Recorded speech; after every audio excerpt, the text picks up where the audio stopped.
Photography field నుంచి business కి 4.5 years back మీరైతే ఇట్లా ఎప్పుడైతే ఇట్లా వచ్చి కొత్తగా ఫస్ట్ టైం కూర్చున్నారో నేను కూడా అట్లా 4.5 years బ్యాక్ రావడం జరిగింది. ఇక్కడ లీడర్స్ యొక్క సక్సెస్ ని చూసిన తర్వాత నమ్మకం వచ్చింది.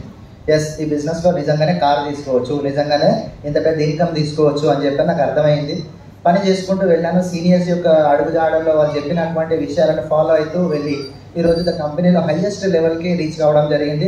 Thank you to my all appliances అందరికీ కూడా. ఫస్ట్ ఆఫ్ ఆల్ ఈ బిజినెస్ ఎవరి కోసం అని చెప్పానంటే అందరి కోసం అయితే కాదండి. ఈ బిజినెస్ నిజంగానే చెప్తున్నా, అందరి కోసం కాదు. కళలు, డ్రీమ్స్ ఉంటాయి కదా, డ్రీమ్స్ ఉన్న వాళ్ళకి అని చెప్తుంటాం కదా. నిజంగానే పండుకున్నాక వస్తాయి కదా డ్రీమ్స్. ఎంతమందికి వస్తాయి పండుకున్నాక డ్రీమ్స్? అందరికి వస్తాయి కదా. పండుకున్నాక డ్రీమ్ అయితే ఎవరికైతే రాదో వాళ్ళ కోసం అయితే కాలేదు. మరి డ్రీమ్ రావాలంటే చదువుతోటి కానీ, ఏజ్ తోటి కానీ, లేడీస్ జెంట్స్ అటువంటిది ఏమైనా ఉందా?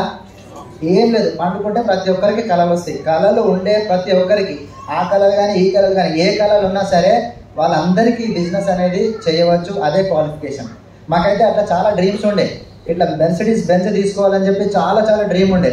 బట్ ఈ బిజినెస్లోకి వచ్చిన తర్వాత సారు బ్రీజా కార్ తీసుకున్నారు. అప్పుడు కొంచెం హోప్ వచ్చింది. మేము ఎర్టిగా కార్ తీసుకున్నాం. ఇప్పుడు సార్ బెంజ్ కార్ తీసుకున్నారు. శ్రీనివాస్ సార్ కానీ, మనకు సలీం సార్ కానీ. ఇప్పుడు నా డ్రీమ్ అప్డేట్ అవుతుందా లేదా? సార్ మరి ఇట్లా బాగా ఆ సార్కి ఒక్కసారి గ్రేట్ రౌండ్ ఆఫ్ అప్లాజ్ అండి. ఎందుకంటే డ్రీమ్ చాలా బలంగా ఉంది.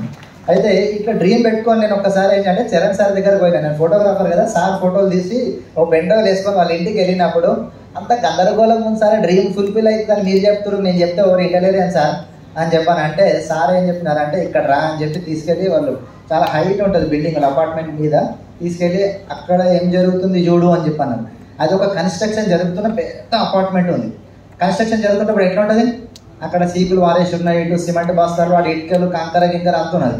అది ఎట్లా ఉంది అని అంటే ఒక షేప్ ఏమన్నా ఉందా అట్లా ఇల్లు అంటే ఏం లేదంటే స్టార్టింగ్ స్టేజ్లో బిజినెస్ స్టార్ట్ చేసే ప్రతి ఒక్క వ్యక్తి కూడా అట్లా గందరగోళం ఉంటుంది. అది కొన్ని రోజులు అయితే, కొన్ని నెలలు లేదంటే 1-2 years లోపల అది కంప్లీట్ అవుతుందా అన్నాడు. నా కంప్లీట్ అవుతుంది. కంప్లీట్ అయితే ఇటు చూడు అని చెప్పి అన్నారు. అక్కడ కంప్లీట్ అయినటువంటి ఒక పెద్ద అపార్ట్మెంట్ ఉంది. ఇట్లా అవుతుంది అంటే మేము ఆల్రెడీ ఈ స్టేజ్ నుంచి ఈ స్టేజ్కి వచ్చినాం కనుక మాకు ప్యాసివ్ ఇన్కమ్ అది వస్తుంది.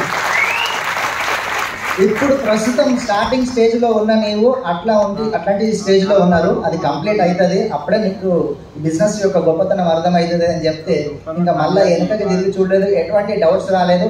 చెప్తూ వెళ్ళాను. ఎస్ అన్న వాళ్ళు మనతో కలిసి ప్రయాణం చేస్తున్నారు, నో అన్న వాళ్ళు అట్లనే చూస్తున్నారు.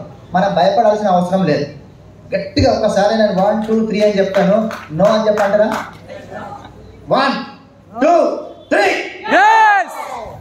గట్టిగా 1, 2, 3 ఏమైనా అయిందా? మనం ఎందుకు భయపడాలి? నో అన్న వాళ్ళకు మనమే ఏం ఇది కాలేదు. ఇట్లాంటి మీటింగ్స్ వచ్చినప్పుడు, సెలబ్రేషన్స్ మీరు అటెండ్ అయినప్పుడు మీ లోపల ఒక 10,000 watts పవర్ అనేది జనరేట్ అవుతుంది. మరి చూద్దామా? బయట అన్వీలింగ్ చూద్దామా? ఎస్. అయితే మీకు ఒక చిన్న రిక్వెస్ట్, అక్కడంతా ఆర్గనైజ్ చేసేది మనమే కనుక లేడీస్ అంతా ఒక సైడ్ రెడ్ కార్పెట్ వేసినారు కదా, లేడీస్ అంతా ఒక సైడ్ ఉండండి, జెంట్స్ అయితే ఒక సైడ్ ఉండండి. మీకు కొంతమందికి బ్లాస్టింగ్స్ ఇస్తుంటాము. ఆ బ్లాస్టింగ్ సార్ వాళ్ళు నడుచుకుంటూ వస్తుంటారు మధ్య నుంచి.